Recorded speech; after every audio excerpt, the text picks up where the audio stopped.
A night Cardi B couldn't forget the lights at Rolling Loud Los Angeles were like flames, bright, intense, and impossible to ignore. The bass rumbled so hard the ground almost pulsed beneath the crowd sneakers. Over 60,000 screaming fans waited for the queen herself. And then Cardi B exploded onto the stage. Her outfit shimmered under the spotlight.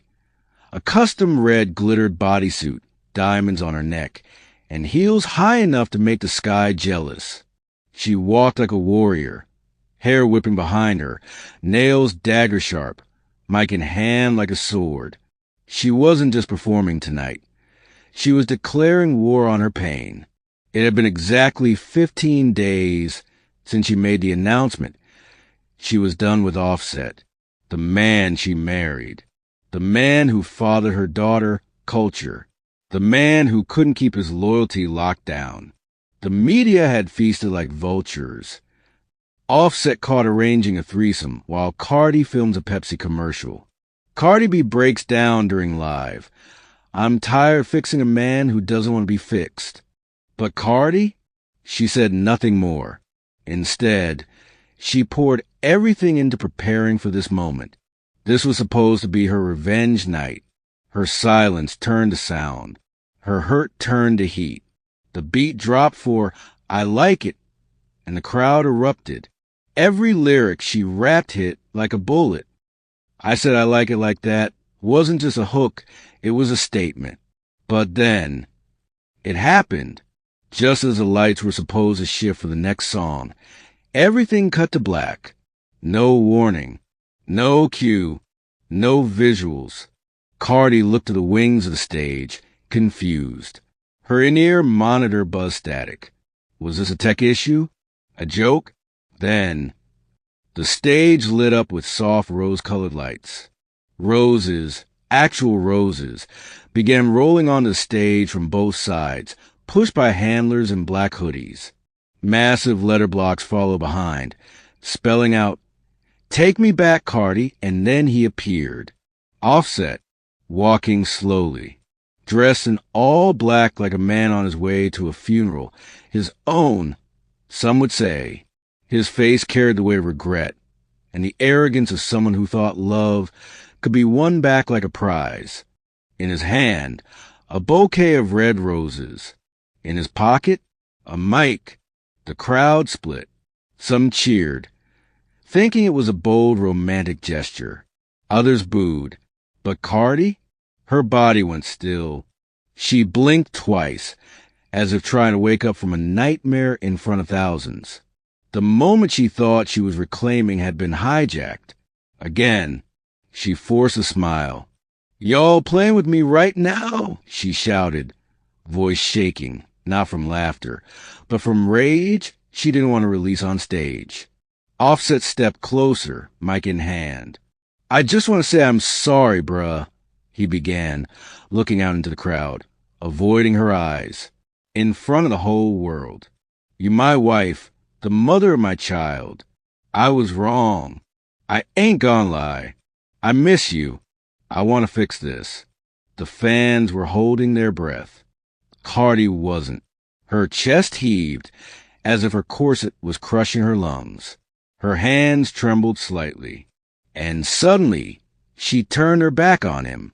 The camera, projected on jumbotrons above the stage, caught a tear streaking down her cheek, the first and only moment her mask cracked. And then it happened. She stumbled. Her knees buckled. 1 step back. 2 steps. She collapsed.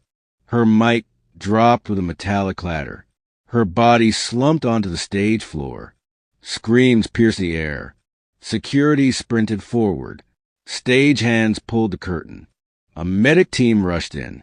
Offset froze in place, wide-eyed, as if finally realizing the damage wasn't just emotional, it was physical.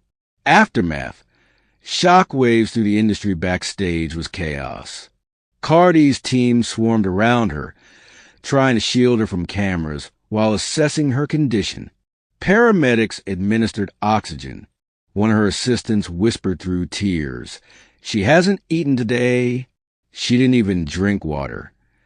She said she was too nervous. Offset tried to push past security. Cardi's manager snapped. "Get the F back. You don't belong here anymore." Within 30 minutes, the internet exploded. Is this abuse in public? Love bombing at its worst, speculation turned wild. Some believed it was a PR stunt. Others called Offset's move emotional manipulation in real time. TMZ ran hourly updates. The Shade Room was flooded with comments from women sharing similar stories of exes turning their pain into performances. But Cardi's team released a statement that sobered everyone. Cardi suffered a stress-induced panic attack, compounded by extreme exhaustion, dehydration, and emotional trauma. She is recovering and asked for privacy at this time. What the cameras didn't catch Cardi had been breaking slowly. She hadn't slept properly in weeks. Between caring for culture, planning her Rolling Loud set, managing fashion shoots, and silently battling betrayal, her spirit was on empty.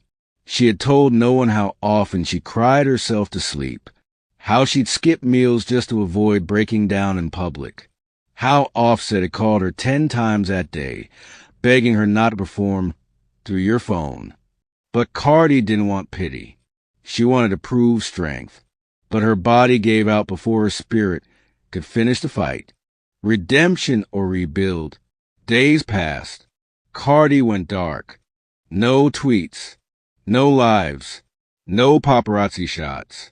Then, nearly a week later, she posted a video, no makeup, in a hoodie, voice hoarse and raw.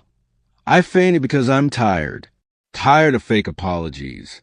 Tired of being a storyline. Tired of smiling for people who don't see my pain. I'm a mother. I'm a business. I'm a woman. And I'm tired. I love hard. But I'm learning to love me harder." The world paused. The comments were flooded with love. Celebrities, influencers, and fans all saluted her vulnerability. Cardi didn't cry in the video. She didn't have to. The pain was in her pauses. Offset later released a silent apology. No press. No interviews. Just a handwritten letter posted to his Instagram stories. "You deserve better than my ego." The final verse, Return of the Queen 3 months later. Cardi made a return at Coachella. The stage was quiet. The crowd stood buzzing.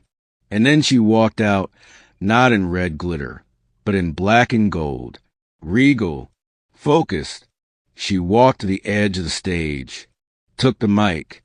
"The last time I was on a stage like this," she said, voice steady, "I fell, but falling ain't the end. It's just a breath before the next bar." The beat dropped. The crowd screamed. And Cardi B, stronger, wiser, and more powerful than ever, spit bars of the fire of a phoenix rising from the ashes of heartbreak.